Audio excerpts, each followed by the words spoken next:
Today we have the 2019 Ford Tourneo Custom. This vehicle has done just under 39,000 miles.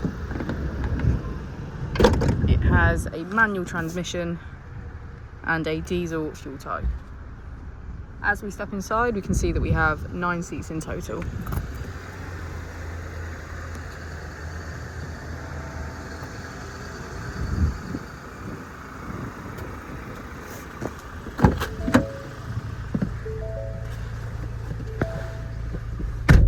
To the left of our steering wheel, we have cruise control as a feature, and on the right we have voice control.